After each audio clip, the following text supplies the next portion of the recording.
Hello, good morning all of you. Welcome back. मैंने last class में आपका theories of hardness and softness topic start करवाया था। तो मैंने आपको बताया था सबसे पहले हम टॉपिक डालने थे थ्योरीज ऑफ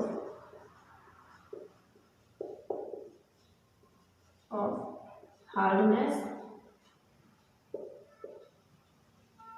एंड सॉफ्टनेस। हमारा टॉपिक था theories of hardness and softness. तो मैंने बताई थी आपको सबसे पहले थ्योरी करवाई थी इलेक्ट्रॉनिक विन्यास, इलेक्ट्रॉन विन्यास theory, electronic theory, electronic theory, electronic theory. तो इलेक्ट्रॉनिक थ्योरी में मैंने आपको दो पॉइंट करवाए थे। सबसे पहले करवाया था मैंने आपको ionic hard acid hard base interaction, hard acid and hard base ionic interaction,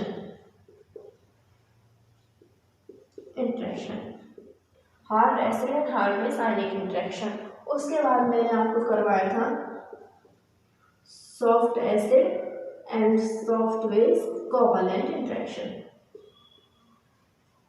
covalent interaction.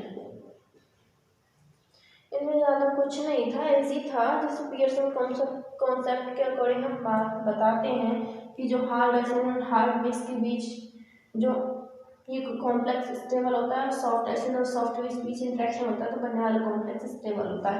लेकिन हमने यहाँ बॉन्ड की बात की है, पियर्सन में भी बॉन्ड की बात की थी, बाद में हमारा निष्कर्ष निकला था कि आयनिक कोवैलेंट बॉन्ड बनेगा। लेकिन अब देखो इलेक्ट्रॉनिक्स थ्योरी में क्या है, हार्ड के बीच यानी हार्ड एसिड और हार्ड बेस के बीच कौन सा आयनिक इंटरेक्शन होता है और साइज स्मॉल होता है।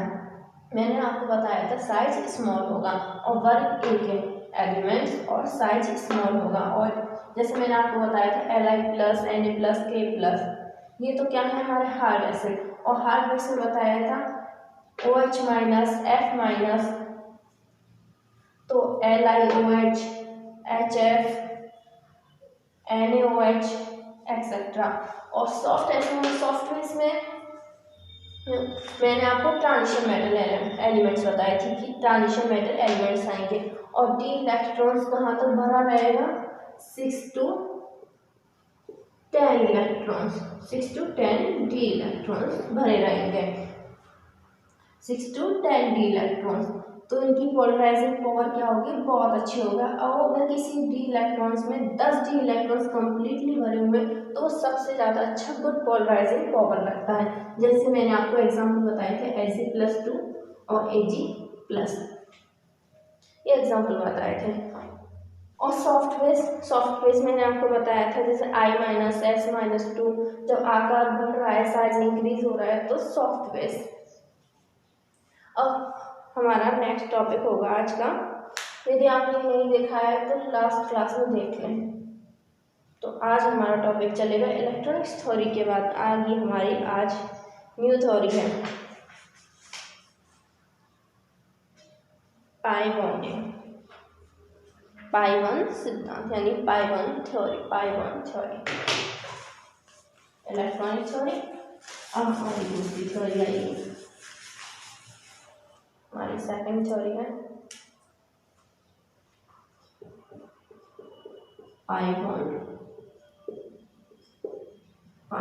थ्योरी।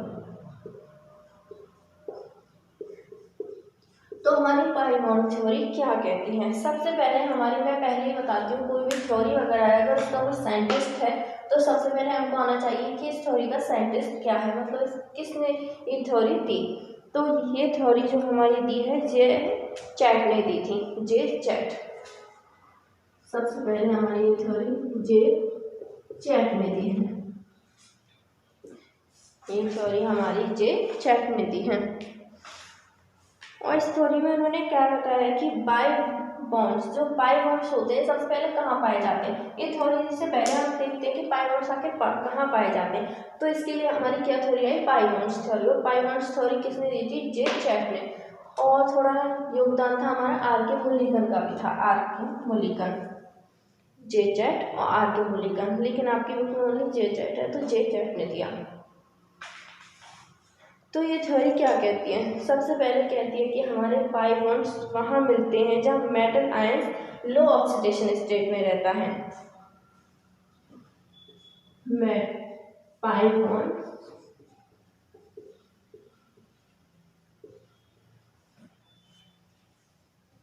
कहाँ मिलते हैं? पाई बॉन्ड्स वहाँ मिलते हैं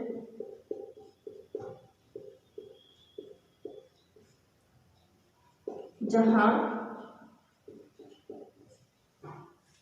मेटल आयन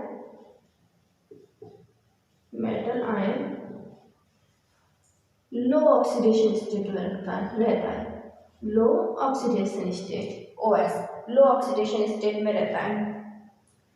और डी इलेक्ट्रॉन्स बहुत ज़्यादा रखता है, यानी बहुत ज़्यादा नंबर में क्या है? Large number of D electron. Metal ion कहाँ मिलते हैं? जहाँ metal ions low oxidation state, metal ions क्या रखता है? लो ऑक्सीडेशन स्टेट, साथ में large number of D electrons, large number of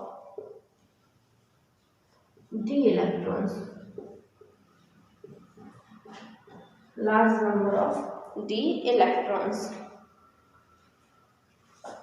एक second, large number of D electrons.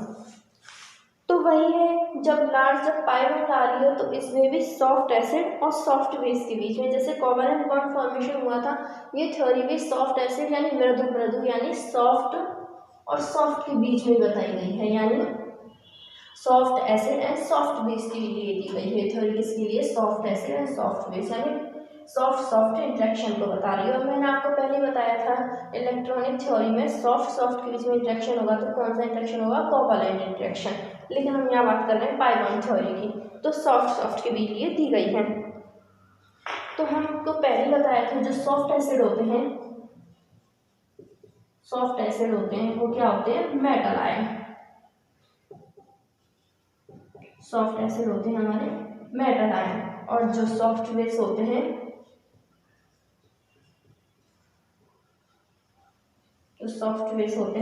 वो हमारे क्या होते हैं? लिगेंड्स, पाई बॉन्डिंग लिगेंड्स, यानी पाई बॉन्डिंग लिगेंड्स होते हैं, पाई बॉन्डिंग लिगेंड्स। आप अपना स्क्रीनशॉट ले लीजिए।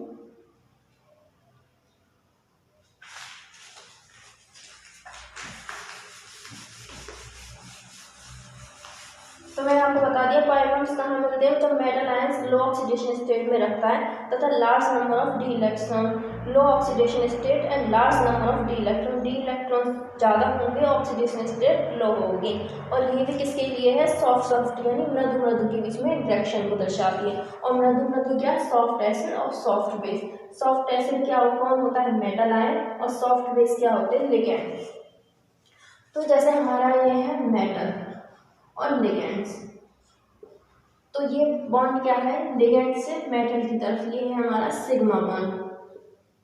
और जब मेटल से हमारा लिगेंड की तरफ आ रहा है तो बॉन्ड कौन सा है? Pi bond. और मैंने आपको बता दिया कि large number of D electrons होने चाहिए। तो पाई बॉन्ड थ्योरी कौन शो करेंगे? जो लिगेंड्स में नंबर ऑफ डी इलेक्ट्रॉन सबसे ज़्यादा होंगे, large number of D electrons होंगे। फॉर एग्जाम्पल, हम एग्जाम्पल लेते हैं, कौन कौन से एग्जाम्पल हैं? जैसे फॉस्फीन, फॉस्फाइड्स,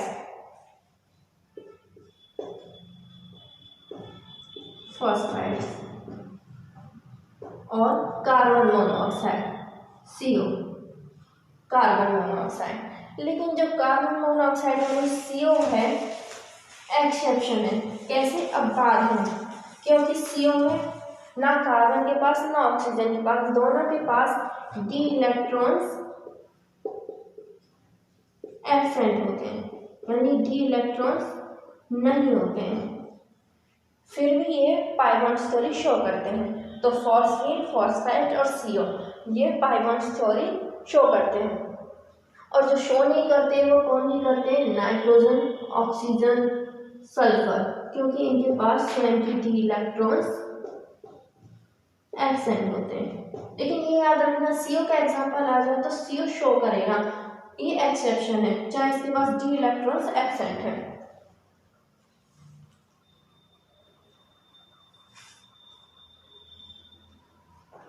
और जो शो करेंगे सर फॉस्फोरस ग्रुप के, मैंने बता दिया, फॉस्फीन, फॉस्फाइड, सीओ एक्सेट्रा। आप स्क्रीनशॉट ले लीजिए। अब हमारी थर्ड थ्योरी है पिट्जर थ्योरी। पाई बॉन्ड्स थ्योरी में भी कुछ नहीं है, पाई बॉन्ड्स थ्योरी भी बहुत ईजी है, मैंने आपको बता दिया। पाई बॉन्ड्स थ्योरी सबसे पहले हमारी जे चैट ने दी है। पाई बॉन्ड कहाँ पाए जाते हैं, जहाँ मेटल आयंस क्या रखते हैं, लो ऑक्सीडेशन स्टेट रखते हैं तथा large number of D electrons, number जो डी इलेक्ट्रॉन्स होते हैं वो ज़्यादा रखते हैं और लो ऑक्सीडेशन स्टेट रखते हैं। और ये भी क्या मृदु मृदु के लिए दी गई है, मृदु मृदु यानी सॉफ्ट एसिड और सॉफ्ट बेस के लिए दी गई है। तो soft acid and soft base मैंने आपको बताया था इलेक्ट्रॉनिक थ्योरी पर, जो मैंने कोवेलेंट का बताया था उसमें भी सॉफ्ट एसिड और सॉफ्ट बेस के बारे में भी बताया था। तो हमको पता है pi bond theory number of D electrons ज़्यादा है, तो फॉर एग्जांपल फोस्फीन, फोस्फाइड्स, सीओ। लेकिन सीओ हमारे यहाँ एक्सेप्शन हो रहा है, क्यों, क्योंकि यहाँ पे जो large number of D electrons से दूर की बात है, यहाँ तो नंबर ऑफ डी इलेक्ट्रॉन्स ही नहीं है, नंबर ऑफ डी इलेक्ट्रॉन्स ही नहीं है। फिर भी हमारा पाई बॉन्ड थ्योरी दर्शाता है, पाई बॉन्डिंग शो करता है। और जो शो नहीं करते वो है हमारे नाइट्रोजन, ऑक्सीजन, सल्फर एक्सेट्रा। अब हमारी नेक्स्ट थ्योरी आती है पिट्जर सिद्धांत। अब हम बात करते हैं पिट्जर सिद्धांत।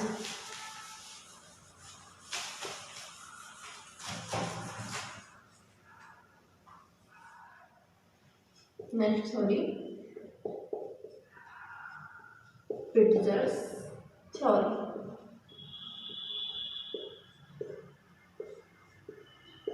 पिट्जर्स थ्योरी, तो पिट्जर्स थ्योरी में सबसे ज्यादा रोल रहा था लंडन और वान डर वाल्स का, लंडन एंड वान डर वाल्स एंड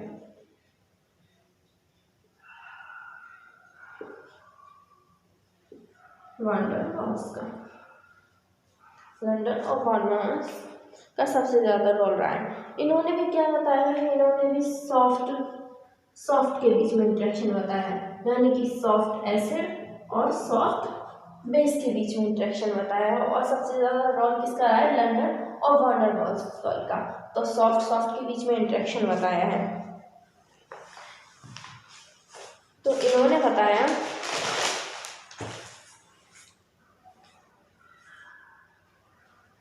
कि सॉफ्ट के बीच में जब इंटरेक्शन इंक्रीज होगा तो साइज भी इंक्रीज होगी। मैंने आपको बता ही दिया था सेकंड में कि जब कोवेलेंट होता है तो साइज इंक्रीज होता है। तो वही है जब सॉफ्ट के बीच में,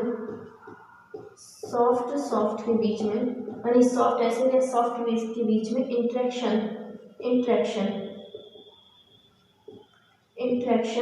इंक्रीज होगा।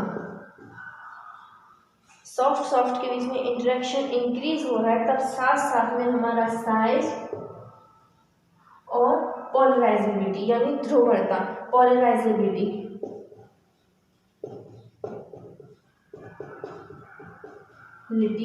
Is also increases. जब हमारे सॉफ्ट के बीच में इंटरेक्शन इंक्रीज हो रहा है, यानी सॉफ्ट एसिड और सॉफ्ट बेस के बीच में इंटरेक्शन इंक्रीज हो रहा है, तो हमारा साइज और पोलराइजेबिलिटी दोनों भी इंक्रीज हो रहे हैं, यानी मृदु अम्ल तथा मृदु क्षारों के ध्रुवणताओं के मान उच्च होंगे और उनका साइज भी उच्च होगा, यानी कि उनका आकार भी उच्च होगा। बस इसमें ज़्यादा कुछ नहीं है, स्टोरी में कुछ नहीं है, बस इतना ही है। स्क्रीनशॉट ले लीजिए आप।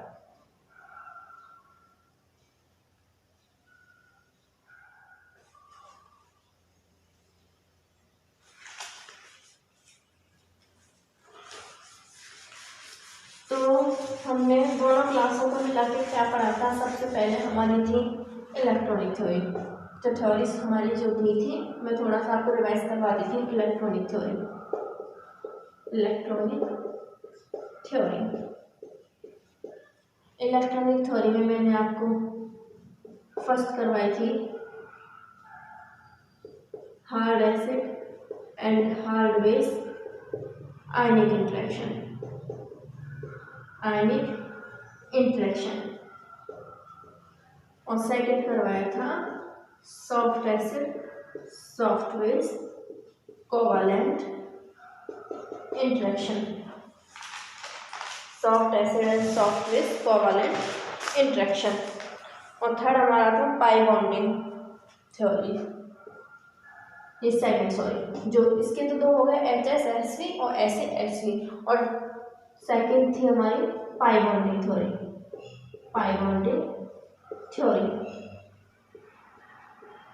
और थर्ड थी हमारी जो मैंने अभी पढ़ाई है पिट्जर्स थ्योरी।